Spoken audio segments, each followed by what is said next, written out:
पिला माने Tripathi study tube channel आपण मानक स्वागत। आज आम करवा आमर जो अर्थनीति अच्छी तार फास्ट चैप्टर जोटा कि अच्छी अर्थनैतिक विकास ताकू आज स्टार्ट करवा। देख जीक भी नोट्स दूसरी सबुतिक तुम के important exam point of view रु। तो गोटे भी क्वेश्चन को मिस करनी वीडियो को 720p देखो टे भल क्लारिटी आउ सांग मान पाखु भी टे शेयर करदेव कि से माने भी टे द्वारा हेल्पफुल हूँ। ठीक अच्छे आउ लेट न करी स्टार्ट करवा आमर फास्ट चैप्टर जोटा कि अच्छे अर्थनीतिर अर्थनैतिक विकास। अर्थनीतिर जो अर्थनैतिक शब्द को आधार करी अर्थशास्त्री माने पृथ्वीर समस्त देश को केतोटी भाग में विभक्त करगुड़िक कौन कौन देख आम जाचे बहुत टाइम शुणीचे कि भारत हूँ गोटे विकासोन्मुखी देश, अमेरिका हूँ गोटे विकसित देश। विकसित माने ऑलरेडी से डेभलप्ड होकरी अछंती, विकासोन्मुखी कहले डेभलपिंग कंट्री जोड़ाक डेभलप हवा को जाउछंती सही अभिमुखी अछंती ताकू कहे विकासोन्मुखी। तो सैया अर्थनैतिक शब्द को आधार करी अर्थशास्त्री माने पृथ्वीर समस्त देश को दुईटी मुख्य श्रेणी रे विभक्त करछंती, गोटे है विकसित देश आ गोटे है विकासोन्मुखी देश। देन सेकेंड क्वेश्चन, विकसित और विकासोन्मुखी देशर उदाहरण दियो।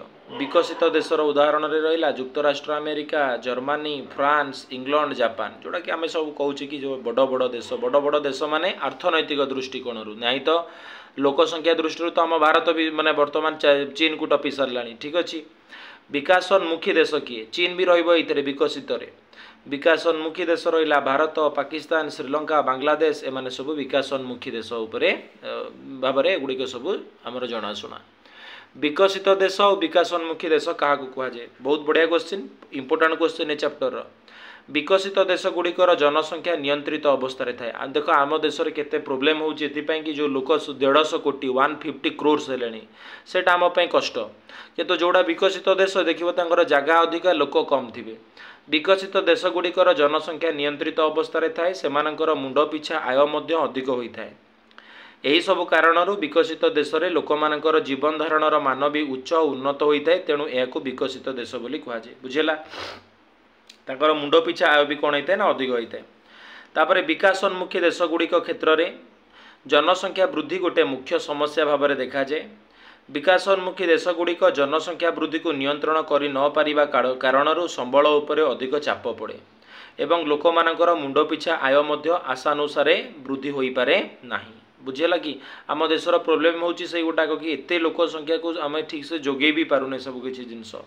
जॉब क्षेत्र में देख केते प्रोब्लेम आसुची एवं विकासोन्मुखी देश मानकरे बास करुथिबा लोक मानक मध्यरु अधिकांश होइतांती गरीब, सेमानकर मुंड पिछा आय खूब कम तथा जीवन धारणर मान अत्यंत निम्न मानर होइतिबारु सेमानकु विकासोन्मुखी देश कहुए।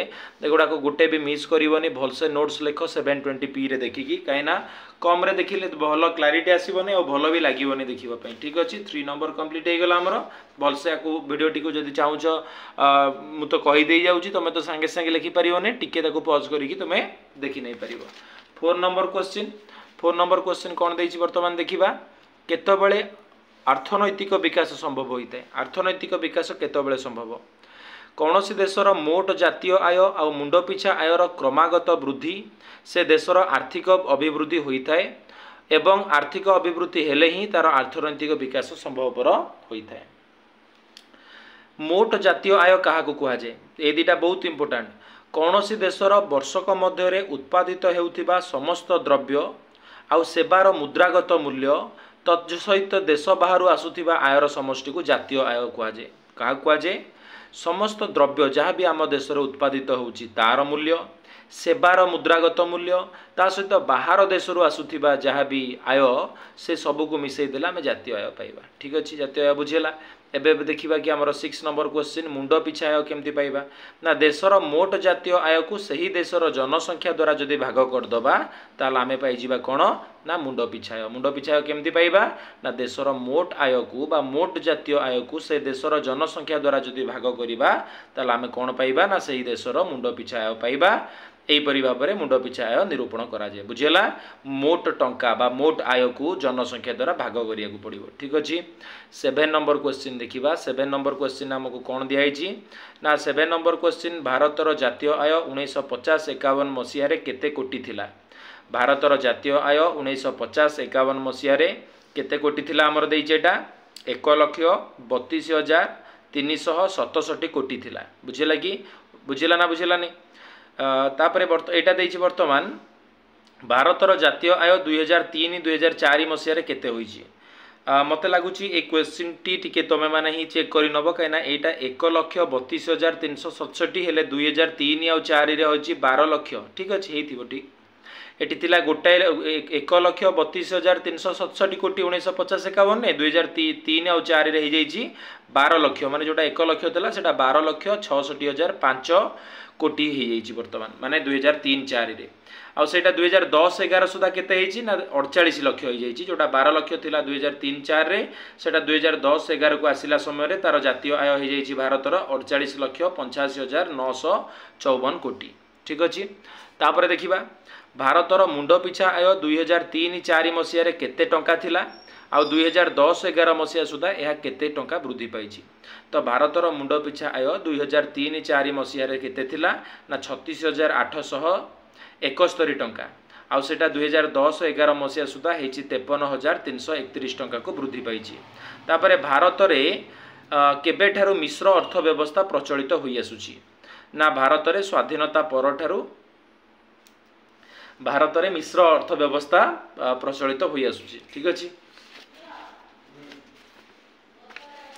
तापरे भारत एक विकासोन्मुखी देश भारत गोटे कौ देश ना विकासोन्मुखी देश गोटे तापरे स्वाधीनता प्राप्ति परे भारतर सरकार पंचवार्षिक योजना नहीं केउ केउ पदक्षेप ग्रहण करछंती देजेटी क्वेश्चन कौन कहल स्वाधीनता प्राप्ति ठारू भारतर सरकार 5 वार्षिक योजना केउ केउ सब पदक्षेप नहीं प्रथमटा देखिबो तो कृषि क्षेत्र में अधिक प्रगति पाई कि विभिन्न पदक्षेप नहीं कृषि क्षेत्र में अधिक उत्पादन पाई आत्मनिर्भरशील होबार जमीदारी उच्छेद करिसेंती भूमिहीन कृषक मानकु सरकारी जमी प्रदान एवं जोतर सर्वोच्च सीमा निर्धारण इत्यादि भू संस्थार आईन कार्यकारी करिसेंती अधिकरू अधिक चाष जमी को जलसेचन सुविधा निमंते विभिन्न प्रकार बृहत मध्यम क्षुद्र जलसेचन प्रकल्प मान कार्यकारी करिसेंती तापरे केउ मसीहा ठारू भारतर शिल्पायन द्रुत गति रे वृद्धि करुछि ना 1948 मसीहा ठारू भारत रे शिल्पायन द्रुत गति रे वृद्धि घटिछि स्वाधीनता प्राप्ति परठारू भारतर केउ अर्थनीति अनुसरण करा जाउछि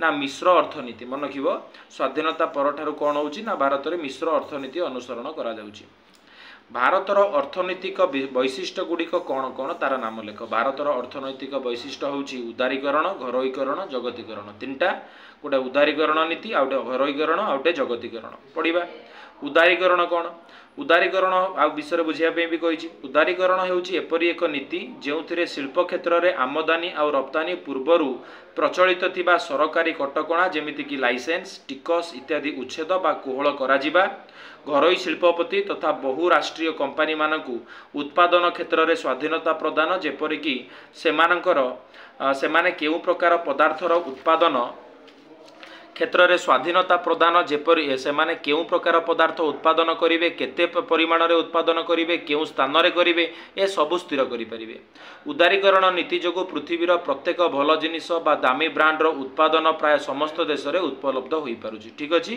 ते भलसे नोट्स लिखि नबो गुडिको विश्व वाणिज्य संस्थार वर्तमान केतोटी देश सदस्य अछंती ना विश्व वाणिज्य संस्थार वर्तमान 164 देश सदस्य अछंती घरोईकरण क्या कहवा ना घरोईकरण नीति नूतन आर्थिक नीतिर एक अन्यतम उल्लेखयोग्य वैशिष्ट्य अटे बहुत क्षेत्र में घरोई उद्योग गुड़िक प्रोत्साहन दि जाए सरकारी उद्योग सहित प्रतियोगिता करने एथिरे प्रोत्साहन दि जाउछि सरकारी उद्योग गुड़िकर विफलता ही घरोईकरण आईन बा नीति प्रणयन पर दायी बोली कहुई पारे बुझे कि प्राय केतोटी क्षेत्र में सरकारी उद्योगर एकचाटिया व्यवस्था रही सब मन रखिब आउ भलसे नोट्स करदेव तापर मु जहाँ कहूँ शुण मन रही प्राय केतोटी क्षेत्र में सरकारी उद्योगर एकचाटिया व्यवस्था अच्छी ना प्राय 18टी क्षेत्र में सरकारी उद्योगर एकचाटिया व्यवस्था अच्छी ठीक अच्छे तो आमर 20 नंबर जाए कंप्लीट है तापर देखा 21 टा देख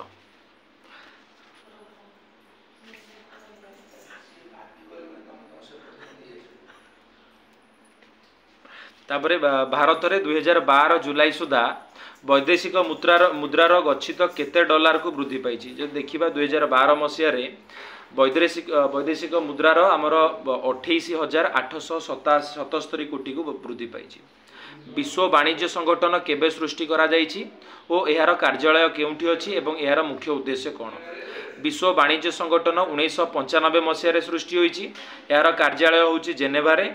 आउ पृथ्वीर विभिन्न देश मानक मध्य द्रव्य और सेवा विनिमय करी वाणिज्य कारोबार वृद्धि करिबा और विश्व अर्थनीति को समृद्ध करने सहित विकासोन्मुखी देश मानकर आर्थिक स्थिति रे सुधार आनिबा आर मुख्य उद्देश्य।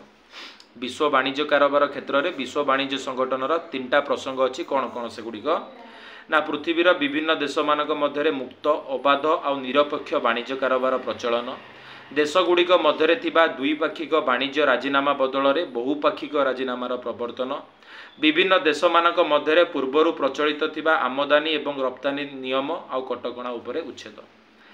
केउ मसीह भारत विश्व वाणिज्य संगठन सदस्यता लाभ करथिला ना 2001 मसीह लाभ करथिला।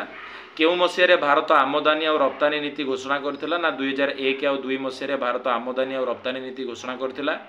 1991 मसीह भारतर मुद्रास्फीति केते थिला ना 1991 मसीह भारतर मुद्रास्फीति थिला 12% थिला। ठीक अछि। तो एति क्वेश्चन टोटल थिला हमर 26 टा क्वेश्चन ए चैप्टर। आ छोड़ा कोनोसी क्वेश्चन आसीबोनी सियोर मन रखिबो। भलसे भल जदि लगुथिबो ताले मते निश्चित कमेंट बॉक्स रे जणैबो। टिके मु जल्दी वीडियोटा को करिछि जेहेतु जल्दी आमर वीडियोटा जिते लंबेबा आम पई सेते टाइम वेस्ट हबो। आम मुटाको 26 टा क्वेश्चन थिला ताको 12-13 मिनट रे ट्राई करछि कंप्लीट करिया पई। भलसे नोट्स करिवो आको आउ थरे पढि दबो तमर देखिबो एग्जाम टाइम रे गुडी को बहुत हेल्पफुल हबो तम पई की। बुझिला कि एग्जाम टाइम रे जदि चाहबो मो कथाटा सुनिबो जते सुनिबो सेते भलसे मन रखि परिबो। लिखिबो तापरे सुनिबो निजे पढिबो देखिबो हेइ जिवो आराम से बढ़िया से तुमे एसएसटी की भी भलसे करि परिबो। आ ऑलरेडी मैथ और साइंस भी चली हमर। तो कौनसी वीडियो को भी मिस करंतुनी सांग मानक पाखु शेयर करंतु जेपरि अधिकरु अधिक मेंबर आम सहित जॉइन हो पारंतु। ठीक अछि। वीडियोटी शेष पर्यंत देखि समस्त को थैंक यू।